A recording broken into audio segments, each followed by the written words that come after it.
اللہ نے عورت کی شرمگاہ کو کیوں بنایا ہے؟ کیا عورت کی شرمگاہ صرف ہم بستری اور بچے پیدا کرنے کے لیے بنائی گئی ہے؟ ایک ایسا راز جو 100% لوگ نہیں جانتے۔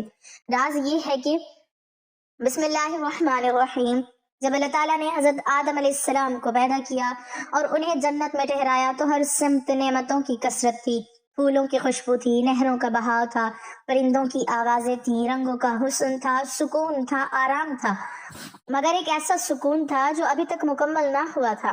آدم علیہ السلام ایک دن جنت میں چلتے ہوئے رکے، خاموش ہوئے اور دل میں ایک احساس کی ہلکی سی چبھن محسوس کی۔ جنت میں ہر چیز تھی مگر کوئی ایسا نہ تھا جسے دیکھ کر دل اپنی کیفیت سمجھا سکے، کوئی ایسا نہ تھا جو ان کی خاموشی کا مفہوم جان سکے، کوئی ایسا نہ تھا جس کے ساتھ بیٹھ کر قرب کی لذت محسوس کی جا سکے۔ آدم علیہ السلام نے آہستہ سے عرض کیا، یا رب، میں تیرے فضل کا شکر ادا کرتا ہوں مگر میرے دل میں ایک انجانی سی تنہائی ہے۔ اللہ رب العزت جو دلوں کی دھڑکنوں کو سنتا ہے، جو بندے کی خاموش آہ کو بھی جانتا ہے، اس نے آدم علیہ السلام کے اس بے نام احساس کو بھی خوب پہچان لیا۔ پھر ایک لمحہ آیا جب آدم علیہ السلام ایک نرم سی نیند میں چلے گئے۔ اسی لمحے اللہ تعالیٰ نے ان کی پسلی سے ایک ایسا وجود پیدا کیا جو نہ صرف جسمانی طور پر حسین تھا بلکہ روحانی طور پر بھی لطیف تھا۔ اس وجود میں نرمی تھی، محبت تھی، احساس تھا، وفا تھی، سکون تھا، نور تھا اور ایک عجیب کشش تھی کہ دیکھنے والے کا دل فوراً مانوس ہو جائے۔ جب آدم علیہ السلام نے اپنی آنکھیں کھولی تو پہلی بار اس لطیف ہستی کو دیکھا۔ دل نے ایک عجیب سا سکون پایا، جیسے وہ خلا جو کئی لمحوں سے دل میں تھا اچانک بھر گیا ہو۔ اللہ تعالیٰ نے فرمایا، اے آدم، یہ تمہاری زوجہ ہے، اس کا نام حوا ہے۔ میں نے اسے تمہارے سکون کے لیے پیدا کیا ہے، نہ میں نے اسے تمہارے سر سے پیدا کیا کہ وہ تم پر حکومت کرے، نہ تمہارے پاؤں سے کہ تم اسے روند ڈالو، بلکہ تمہاری پسلی کے پہلو سے تاکہ یہ تمہارے برابر رہے، تمہیں سہارا دے، تمہارے ساتھ چلے، تمہارے دل کے قریب رہے۔ میں نے اس کے اندر وہ نرمی رکھی ہے جو ٹوٹے دل کو جوڑ دے، وہ محبت رکھی ہے جو تھکے ہوئے انسان کو زندگی دے دے، وہ آنسو رکھے ہیں جو درد محسوس کریں، وہ مسکراہٹ رکھی ہے جو گھر کو جنت بنا دے۔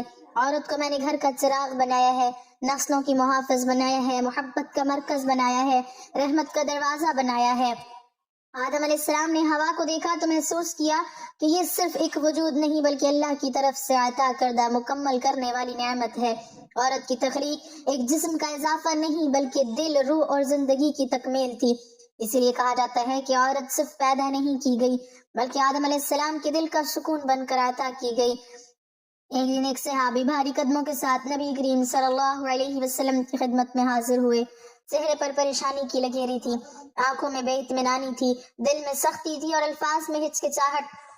انہوں نے آہستہ سے عرض کیا، یا رسول اللہ صلی اللہ علیہ وسلم، میرے گھر بیٹی پیدا ہوئی ہے مگر میرا دل اسے قبول نہیں کر رہا۔ لوگوں نے میرے کانوں میں بھر دیا ہے کہ بیٹی بوجھ ہوتی ہے، ذمہ داری ہوتی ہے، فکر ہوتی ہے، اور انہی باتوں نے میرے دل کو سخت کر دیا ہے۔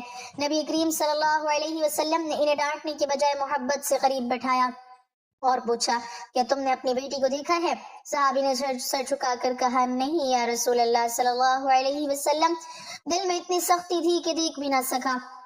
نبی کریم صلی اللہ علیہ وسلم نے مسکرا کر فرمایا، جب تم اپنی بیٹی کی طرف دیکھو گے تو تمہیں اس کے چہرے میں اللہ کی رحمت نظر آئے گی، جب وہ تمہیں پکارے گی تو تمہیں اس کی آواز میں برکت محسوس ہوگی۔ جان لو کہ بیٹی رحمت ہے، اللہ کی نعمت ہے، اللہ کا تحفہ ہے۔ پھر آپ صلی اللہ علیہ وسلم نے وہ الفاظ ارشاد فرمائے جنہوں نے صحابی کی زندگی کا رخ بدل دیا۔ آپ صلی اللہ علیہ وسلم نے فرمایا، جو شخص اپنی بیٹی کی پرورش محبت سے کرے، اس کے ساتھ نرمی کرے، اسے خوش رکھے، میں قیامت کے دن اس شخص کے ساتھ ایسے کھڑا ہوں گا۔ اور آپ صلی اللہ علیہ وسلم نے اپنی دو انگلیاں ملا دیں۔ یہ جملے صحابی کے دل میں یوں اترے کہ آنکھوں سے بے اختیار آنسو بہہ نکلے۔ دل کا بوجھ اتر گیا، گھر کی طرف دوڑے جیسے کوئی خزانہ ان کا انتظار کر رہا ہو۔ دروازہ کھولا تو بیٹی ماں کی گود میں مسکرا رہی تھی۔ انہوں نے پہلی بار بیٹی کو دیکھا تو دل پگھل گیا۔ انہوں نے اسے اپنی باہوں میں اٹھایا، سینے سے لگایا، اس کے چہرے کو چوم کر کہا، تو رحمت ہے، تو اللہ کی برکت ہے، تو میری عزت ہے، تو مجھے جنت کے قریب کرنے والی ہے۔ گھر میں سکون کی لہر پھیل گئی، ماں کی آنکھوں میں خوشی آئی اور باپ کے دل میں وہ روشنی اتری جو صرف بیٹی کی وجہ سے ملتی ہے۔ اسلام نے ثابت کر دیا کہ عورت نہ بوجھ ہے، نہ شرمندگی، بلکہ وقار ہے، رحمت ہے، سکون ہے، گھر کی عزت ہے۔ بیٹی ہو تو در رحمت، ماں ہو تو قدموں تلے جنت، اور بیوی ہو تو دل کا سکون۔ اسلام نے عورت کو عزتوں کی ملکہ بنایا ہے اور اس کی قدر کرنا ایمان کی نشانی ہے۔ اللہ تعالیٰ نے ارادہ فرمایا کہ وہ زمین پر ایک مخلوق پیدا کرے جو اس کے کائنات کے احکام کو سمجھے، اس کی عبادت کرے اور اس کی قدرت کے راز جان سکے۔ فرشتوں کو حکم دیا کہ زمین سے مٹی لاؤ تاکہ اسے مٹی سے میں انسان پیدا کروں۔ فرشتوں نے زمین کی طرف دیکھا اور کہا، یا رب، زمین پر مٹی کی بہتات ہے مگر اس کی کوئی طاقت نہیں کہ یہ اپنا حصہ دے، یہ نہیں دیتی، یہ پوشیدہ ہے۔ اللہ تعالیٰ نے فرمایا کہ میں سب کچھ جانتا ہوں، یہ تمہارے لیے مشکل نہیں، تم صرف میری طرف سے حکم پورا کرو۔ فرشتوں نے زمین کو کہا کہ اپنا حصہ دے۔ زمین نے جواب دیا، یا رب، میں اپنے اندر کے راز ظاہر نہیں کر سکتی مگر تیری مرضی کے سامنے سب تابع ہوں۔ اللہ تعالیٰ نے زمین کو حکم دیا اور زمین نے تھوڑی سی مٹی دی جس میں سب خصوصیات موجود تھیں۔ اسی مٹی سے اللہ تعالیٰ نے حضرت آدم علیہ السلام کو پیدا کیا، ان کے جسم کو سنوارا، ان کے ہر عضو کو کامل بنایا، ان میں عقل اور شعور عطا کیا، پھر اپنی روح پھونکی تاکہ وہ زندہ ہو جائے۔ حضرت آدم علیہ السلام جنت میں جب زندگی گزارنے لگے، ہر نعمت دستیاب تھی، ہر شجر کا پھل، ہر ندی کا پانی، ہر خوشبو کا حسن، مگر دل میں ایک خالی پن باقی تھا۔ کسی سے بات کرنے کی خواہش تھی، کسی سے سکون پانے کی خواہش تھی، کسی کے ساتھ اپنا دل بانٹنے کی خواہش تھی۔ آدم علیہ السلام نے عرض کیا، یا رب، میں سب کچھ دیکھتا ہوں مگر دل میں وہ سکون نہیں جو مکمل زندگی کے لیے ضروری ہے۔ اللہ تعالیٰ نے فیصلہ کیا کہ آدم علیہ السلام کو ایک ہم سفر کی ضرورت ہے، ایک ایسی مخلوق جو ان کے ساتھ ہم آہنگ ہو، دل کے قریب ہو، سکون بنے اور زندگی کی تکمیل ہو۔ اب سوال یہ تھا کہ عورت کس طرح پیدا کی جائے، کیا وہ مٹی سے پیدا ہو یا آدم علیہ السلام کی ہڈی سے؟ اگر مٹی سے پیدا ہوتی تو الگ مخلوق بن جاتی، الگ جسم، الگ وجود، الگ روح۔ اللہ نے چاہا کہ عورت آدم علیہ السلام کا حصہ بنے، ان کے قریب رہے، ان کے دل کے سکون کی وجہ بنے، ان کی زندگی کو مکمل کرے۔ اسی لیے اللہ تعالیٰ نے آدم علیہ السلام کو ہلکی نیند دی اور ان کی ایک پسلی سے عورت کو پیدا کیا۔ پسلی کی نرمی، قرب دل اور جسمانی مقام سب اس حکمت کا حصہ تھا کہ عورت کبھی مرد کی دشمن نہ بنے، کبھی اس پر برتری کا دعویٰ نہ کرے، بلکہ ہمیشہ اس کے قریب، اس کے ساتھ، اس کے ہمسفر اور اس کی زندگی کی تکمیل کے لیے ہو۔ عورت کی تخلیق میں اللہ نے نرمی رکھی، صبر رکھا، محبت رکھی، رحم رکھی، احساس رکھا اور سکون رکھا۔ اگر عورت مٹی سے بنائی جاتی تو یہ سب خوبیاں مٹ جاتی، لطافت ختم ہو جاتی، محبت کمزور ہو جاتی اور انسان کی زندگی مکمل نہ ہوتی۔ پسلی سے پیدا ہونے والی عورت مرد کے ساتھ قدم بہ قدم چلے، دل کے قریب رہے، گھر میں رحمت بنے، نسل کی محافظ بنے، خاندان کی طاقت بنے اور ہر مشکل میں سکون کا سر چشمہ بنے۔ حضرت آدم علیہ السلام نے عورت کو دیکھا تو ان کا دل سکون سے بھر گیا۔ یہ محسوس کیا کہ یہ مخلوق صرف جسمانی نہیں بلکہ روحانی بھی ہے، صرف ساتھی نہیں بلکہ زندگی کی تکمیل ہے۔ یہ واقعہ ہمیں یہ سکھاتا ہے کہ اللہ تعالیٰ کی حکمت ہر تخلیق میں چھپی ہے۔ عورت اور مرد دونوں کی تخلیق میں اتنی محبت، اتنی حکمت، اتنی نرمی رکھی گئی ہے کہ دونوں ایک دوسرے کے لیے نعمت، سکون، رحمت اور محبت بن جائیں۔ یہ وہ راز ہے جس کے بغیر انسان کی زندگی مکمل نہیں ہوتی۔ یہ وہ حقیقت ہے جو عورت اور مرد کے تعلق کو اللہ کی طرف سے عطا کردہ سکون، محبت اور ہم آہنگی کا مظہر بناتی ہے۔ شریعت اسلامیہ ایک صالحہ عورت کو دنیا آخرت کا بہترین سرمایہ کہتی ہے، کیونکہ جس شخص کو نیک عورت مل گئی اس کی دنیا بھی جنت اور آخرت بھی جنت ہوگی۔ اس کی عقلی دلیل یہ ہے کہ جب عورت نیک ہوگی تو وہ اپنے فرائض زوجیت، اولاد کے حقوق اور ان تمام فرائض و حقوق سے واقف ہوگی جن کا اس سے تقاضا ہوگا، تو وہ عورت ان تمام حقوق و فرائض کو ادا کرے گی تو ایسا گھرانہ دنیا میں ہی جنت کی نظیر ہوگا۔ اسلام نے عورت کو تقدیس عطا کی ہے، اسے بلند مرتبت عطا کی ہے۔ بس عورت بیٹی ہے تو اپنے والدین کی آنکھوں کی ٹھنڈک، بہن ہے تو بھائیوں کی غیرت، بیوی ہے تو اپنے شوہر کی عزت و عصمت، ماں ہے تو جنت اس کے قدموں میں رکھ دی جاتی ہے۔ ماں باپ کی فرما بردار جب ماں باپ کی ماتحت ہوتی ہے تو ان کی فرما بردار اس حد تک کہ اس کے آگے اف تک نہیں کہتی، اور جو وہ حکم دے انہیں برضا اور رغبت کرتی ہے۔ ایک صالحہ معاشرے کی تربیت یافتہ عورت میں یہ وصف خاص شامل ہوگا کہ وہ اپنی عزت کی محافظت کرنے والی ہوگی، وہ میرا جسم میری مرضی کے نعرے کی مذمت کرنے والی ہوگی، باپردہ اور حجاب کو پسند کرے گی۔ اس عورت میں یہ وصف بھی ہوگا کہ وہ اپنے شوہر کے حکم پر اطاعت گزار ہوگی، کبھی اپنے شوہر کے رخ کا باعث نہ بنے گی۔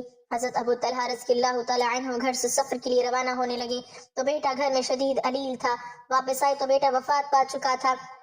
تو ان کی اہلیہ نے سوچا کہ میرے خاوند تھکے ہوئے آئیں گے تو میں آتے ہی انہیں یہ خبر نہ دوں گی۔ حضرت ابو طلحہ آئے، اہلیہ نے کھانا پیش کیا، انہوں نے بیٹے کے متعلق پوچھا تو فرمایا ہمارا بیٹا اب سکون میں ہے، حق کی زوجیت عطا کیے، رات گزر جانے کے بعد اپنے شوہر کو بتایا۔ رسول اللہ صلی اللہ علیہ وسلم کو اس عورت کا یہ عمل بہت پسند آیا۔ صحیح صالحہ عورت خود اپنے تعمیر و تذکیر کے ساتھ ساتھ اپنے بچوں کی بہترین مربیہ ہوتی ہے، انہیں آداب و اخلاق سکھاتی ہے، دینی تعلیم سے مالا مال کرتی ہے، جیسے سیدہ فاطمہ رضی اللہ تعالیٰ عنہ اور دیگر صحابیات کی مثال ہے کہ انہوں نے اپنے بچوں کی تربیت اس نہج پر کی کہ بچپن میں ہی بڑوں والا کردار ادا کرنے لگے۔ اس سلسلے میں حضرت عبد القادر جیلانی کی والدہ کی تربیت قابل تذکیر ہے کہ کیسے انہوں نے اپنے بیٹے کو سچ بولنے کی تلقین کی اور اس بچے کے سچ بولنے سے کتنے لوگ ہدایت یافتہ ہوئے۔ حدیث رسول صلی اللہ علیہ وسلم کے مطابق جنت کی حقدار عورت جس میں چار اور صاف ہوں۔ آپ صلی اللہ علیہ وسلم نے فرمایا، جب کوئی عورت نماز پنجگانہ ادا کرے، رمضان کے روزے رکھے، اپنے شوہر کی فرما برداری کرے اور اپنی شرمگاہ کی حفاظت، ایسی عورت کے سامنے جنت کے 8 دروازے کھول دیے جائیں گے، جس میں چاہے داخل ہو جائے۔ اللہ تعالیٰ اپنی کتاب قرآن میں کچھ ایسی عورتوں کے تذکرے کرتے ہیں جن کا حیا اور ایمان مثالی ہے۔ سیدہ مریم علیہ السلام بنت عمران، جن کا اپنی عزت کی حفاظت کرنا اللہ کو اتنا پسند آیا کہ ان کی گواہی میں نومولود بچے کو قوت گویائی عطا کی۔ سیدہ عائشہ رضی اللہ تعالی عنہا، جن پر تہمت لگی تو خود رب رحمان نے شہادت دی، ان هذا بہتان عظیم۔ سیدنا شعیب علیہ السلام کی نور نظر اور ان کے چلنے کے انداز کو حیا کی چال قرار دیتے ہوئے عرض کرتا ہے، وہ چلی تو حیا کے ساتھ چلی۔ حضرت ابو ہریرہ رضی اللہ تعالیٰ عنہ بیان کرتے ہیں کہ حضور نبی اکرم صلی اللہ علیہ وسلم کی بارگاہ میں حضرت جبرائیل علیہ السلام آ کر عرض گزار ہوئے، یا رسول اللہ، یہ خدیجہ ہیں جو ایک برتن لے کر آ رہی ہیں جس میں سالن اور کھانے پینے کی چیزیں ہیں، جب یہ آپ کے پاس آئیں تو انہیں ان کے رب کا اور میرا سلام کہیے اور انہیں جنت میں موتیوں کے محل کی بشارت دے دیجیے جس میں نہ کوئی شور ہوگا نہ کوئی تکلیف ہوگی۔ یہ حدیث متفق علیہ ہے۔ بخاری مسلم میں ایک عورت کا تذکرہ ہے کہ وہ مرگی کے دورے کے باوجود باپردہ رہتی تھی۔ ایک دن رسول اللہ صلی اللہ علیہ وسلم سے کہنے لگی، آپ صلی اللہ علیہ وسلم اللہ سے دعا کریں کہ میں شفا یاب ہو جاؤں۔ آپ صلی اللہ علیہ وسلم نے فرمایا، یا تو اللہ سے جنت طلب کرو یا شفا یاب ہو جاؤ۔ عرض کرنے لگی، مجھے مرگی کا دورہ پڑتا ہے، جب دورہ پڑتا ہے تو میرا پردہ سلامت نہیں رہتا۔ آپ صلی اللہ علیہ وسلم نے دعا فرمائی۔ آپ کی دعا کے بعد کئی سال یہ عورت زندہ رہی اور مرگی کا دورہ پڑتا رہا، مگر کبھی بھی اس کا پردہ نہ کھلا۔ اللہ تعالیٰ نے اس نیک خاتون کے پردے کی خود ذمہ داری لے لی۔ بے شک مسلمان مرد اور مسلمان عورتیں اور ایمان والے اور ایمان والیاں اور فرما بردار اور فرما برداریں اور سچے اور سچیاں اور صبر والے اور صبر والیاں اور عاجزی کرنے والے اور عاجزی کرنے والیاں اور خیرات کرنے والے اور خیرات کرنے والیاں اور روزے رکھنے والے اور روزے والیاں اور اپنی پارسائی نگاہ رکھنے والے اور رکھنے والیاں اور اللہ کو بہت یاد کرنے والے اور یاد کرنے والیاں، ان سب کے لیے اللہ نے بخشش اور بڑا ثواب تیار کر رکھا ہے۔ بس لمحات و حالات موجودات میں ایسی عورت کا تقاضا کرتے ہیں جو اپنے علم، تقوی، حیا، اخلاق و کردار میں ایسی محسنہ ہو کہ نہ صرف اس کے کردار کے اثرات اس پر نظر آئیں بلکہ ساری معاشرت اس کے مینار نور سے روشن ہو۔ عورت کا اصل حسن اور اس کا زیور اس کی شرم و حیا اور باپردہ رہنا ہے۔ اگر عورت اپنی شرم و حیا کی چادر کو اتار دے تو اس کے پاس کچھ باقی نہیں بچتا۔ شرم و حیا عورت کا زیور ہونے کے ساتھ ساتھ بہت بڑی نعمت بھی ہے۔ احادیث مبارکہ میں حیا کو ایمان کا شعبہ قرار دیا گیا ہے۔ حیا انسان کا فطری جذبہ ہے اور حیا کا مطلب یہی بیان کیا جاتا ہے کہ انسان خود کو جس حالت میں دیکھا جانا پسند نہ کرے، اس سے بچنے کی کوشش کرے۔ اپنے جسم کو ڈھانپنا اور بری نظروں سے بچانا حیا ہے۔ قرآن مجید کی سورہ اعراف آیت نمبر 22 میں بتایا گیا ہے کہ سیدنا حضرت آدم علیہ السلام اور حضرت حوا علیہ السلام نے جب جنت میں ممنوع درخت کا پھل کھایا جس سے ان کا لباس اتر گیا تو وہ بے ساختہ درختوں کے پتے لے کر اپنی شرمگاہوں کو ڈھانپنے لگے۔ یہ حیا کے جذبے کا اظہار تھا جو انسانی فطرت و جبلت کا حصہ ہے، اور یہ کسی تمدنی ارتقاء کے نتیجے میں وجود میں نہیں آیا بلکہ سب سے پہلے انسانی جوڑے کی فطرت میں شامل تھا۔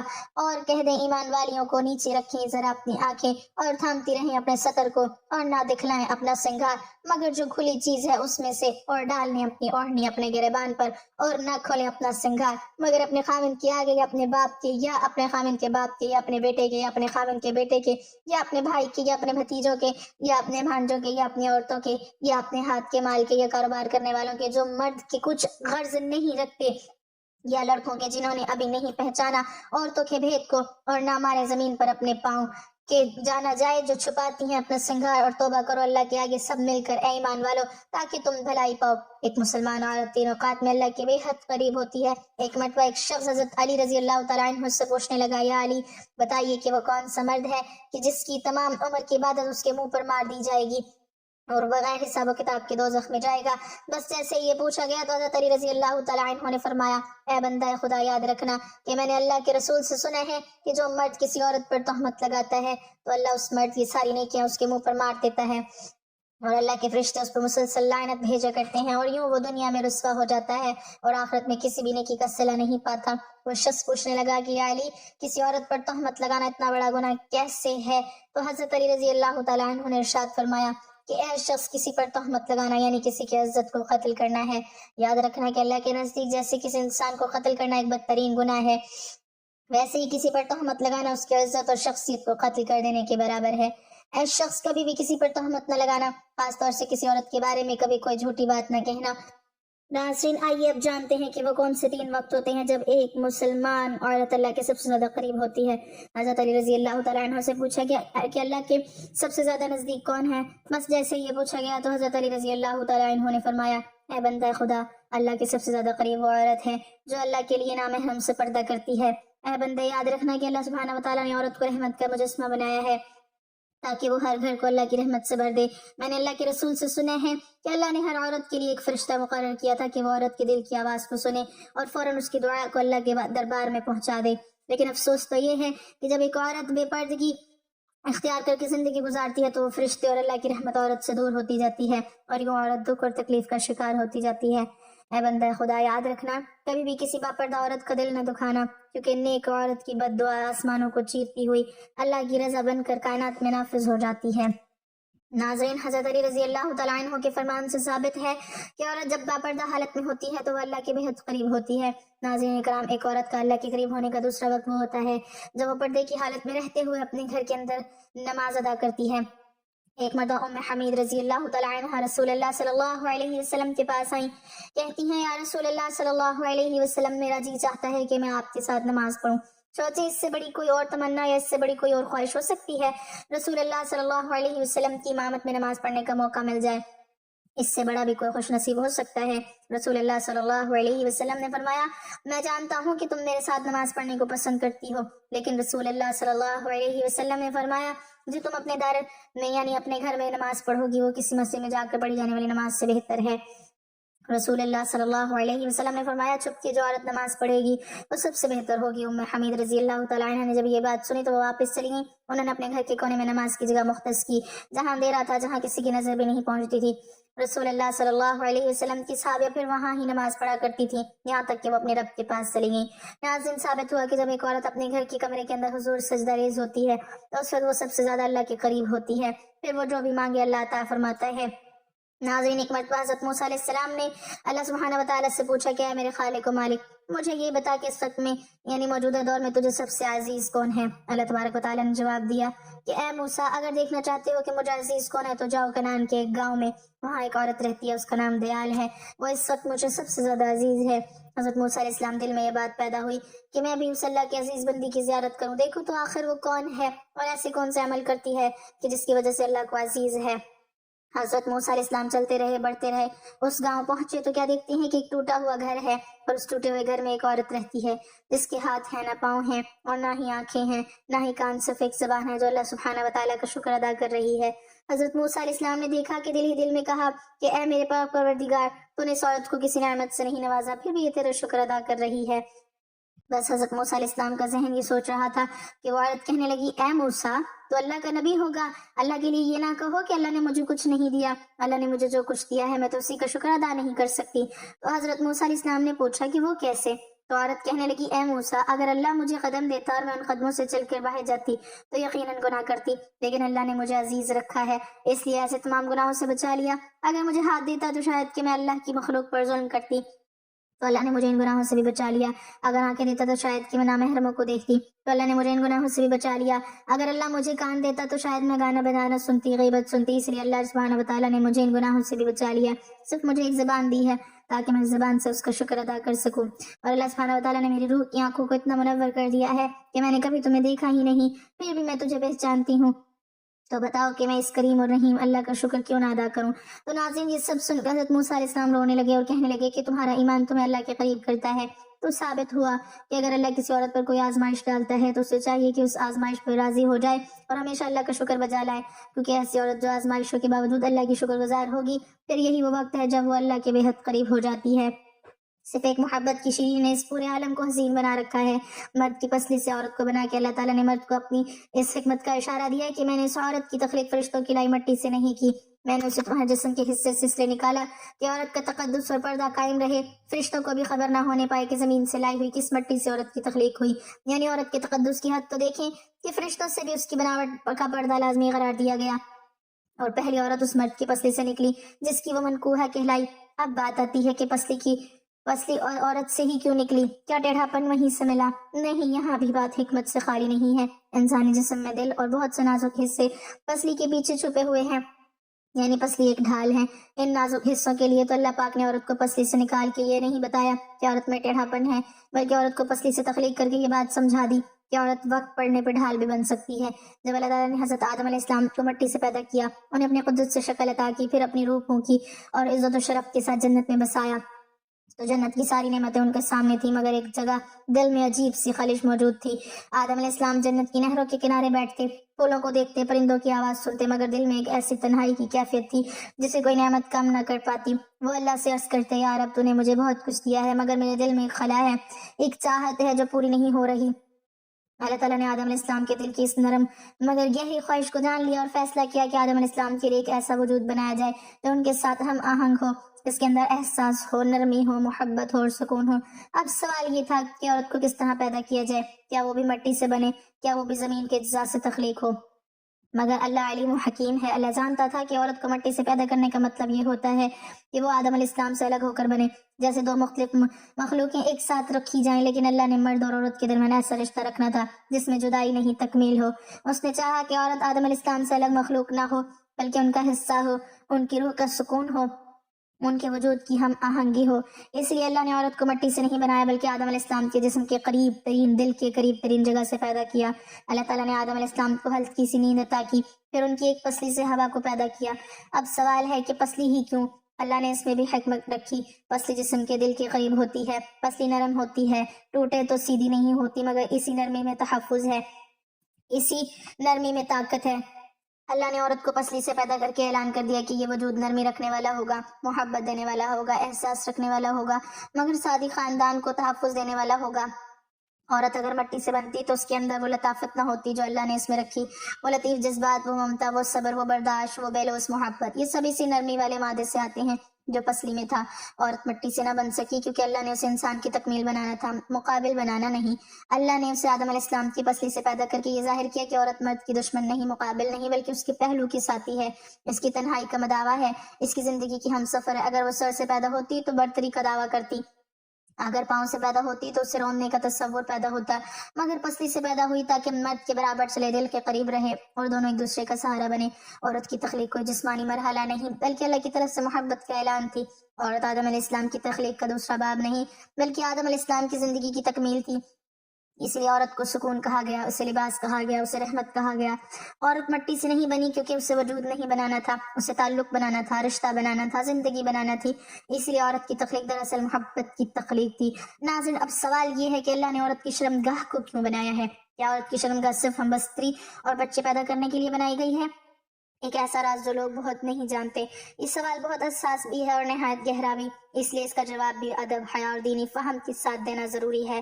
اللہ تعالیٰ نے عورت کی شرمگاہ کسی ایک محدود مقصد کے لیے نہیں بنائی، بلکہ اس کامل نظام تخلیق کا حصہ ہے جس میں جسم، روح، جذبات، نسل اور معاشرہ سب آپس میں جڑے ہوئے ہیں۔ اسلام میں شرمگاہ کو عورت کی شناخت نہیں بلکہ امانت الہی سمجھا جاتا ہے، جس کی حفاظت، تقدیس اور صحیح استعمال کو عبادت کا درجہ دیا گیا ہے۔ اللہ تعالیٰ فرماتے ہیں کہ ہم نے انسان کو بہترین ساخت پر پیدا کیا، اس بہترین ساخت میں عورت کی جسمانی بناوٹ بھی شامل ہے جو حکمت، رحمت اور توازن پر قائم ہے۔ عام طور پر لوگ یہ سمجھتے ہیں کہ عورت کی شرمگاہ صرف ہم بستری یا بچے پیدا کرنے کے لیے ہے، لیکن یہ بات ادھوری ہے۔ حقیقت یہ ہے کہ اس کا پہلا مقصد نسل انسانی کی بقا کے ساتھ پاکیزہ طریقے سے آگے بڑھنا ہے، یعنی ایسا نظام جس میں محبت، ذمہ داری، نکاح، حقوق اور تربیت سب شامل ہو۔ اسلام میں ہم بستری بھی صرف جسمانی عمل نہیں بلکہ نیت کے ساتھ ہو تو ثواب بن جاتی ہے، اور یہ اس بات کی دلیل ہے کہ عورت کی تخلیق محض خواہش کے لیے نہیں بلکہ مقصد، قانون اور اخلاق کے ساتھ جڑی ہوئی ہے۔ اس کے ساتھ ایک اور بڑی حکمت عورت کی جسمانی اور نفسیاتی تکمیل ہے۔ عورت کے جسم میں اللہ نے ایسی ساخت رکھی ہے جو اسے ماں بننے کی قابل بناتی ہے، اور ماں ہونا صرف بچے کو جنم دینا نہیں بلکہ محبت، رحمت، صبر اور قربانی کا سرچشمہ بننا ہے۔ یہ وہ مقام ہے جہاں اللہ تعالیٰ کی صفت الرحمن کا عکس عورت میں ظاہر ہوتا ہے، اس لیے رحم کا لفظ بھی رحمت سے نکلا ہے، اور عورت کی شرمگاہ دراصل رحم کا دروازہ ہے جہاں سے اللہ اپنی مخلوق کو دنیا میں بھیجتا ہے۔ اب وہ راز جسے اکثر لوگ نہیں جانتے یہ ہے کہ عورت کی شرمگاہ کا تعلق صرف جسم سے نہیں بلکہ روح سے بھی ہے۔ اسلام میں عورت کی حیا، پردہ اور عزت کا مرکز یہی مقام ہے، اور جب عورت اس کی حفاظت کرتی ہے تو دراصل وہ اپنی روح، اپنی قدر اور اپنی عبادت کی حفاظت کر رہی ہوتی ہے۔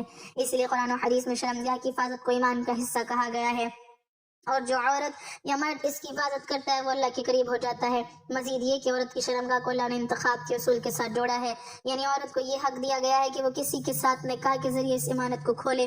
یہ کوئی معمولی بات نہیں بلکہ عورت کو عزت، اختیار اور وقار دینے کا اعلان ہے۔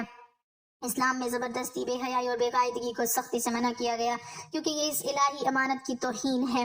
لہٰذا خلاصہ یہ ہے کہ عورت کی شرمگاہ نہ صرف ہم بستری یا بچے پیدا کرنے کے لیے ہے، نہ ہی یہ محض جسمانی عضو ہے، بلکہ یہ نسل انسانی کی بقا، محبت کے پاکیزہ اظہار، ماں بننے کی عظمت، روحانی حفاظت، حیا، عبادت اور اللہ کی رحمت کے نزول کا ایک عظیم ذریعہ ہے۔ جو لوگ اسے صرف خواہش کی نظر سے دیکھتے ہیں وہ اللہ کی حکمت کو نہیں سمجھ پاتے، اور جو اسے امانت سمجھ کر سنبھالتے ہیں وہ دراصل اللہ کے نظام کو پہچان لیتے ہیں۔ اللہ تبارک و تعالیٰ سے دعا ہے کہ نیکی کی بات کو سننے، سمجھنے اور اس پر عمل کرنے کی طاقت و توفیق عطا فرمائے، آمین یا رب العالمین۔ ناظرین، کمنٹ باکس میں اللہ تعالیٰ کے 99 ناموں میں سے ایک نام ضرور ٹائپ کریں۔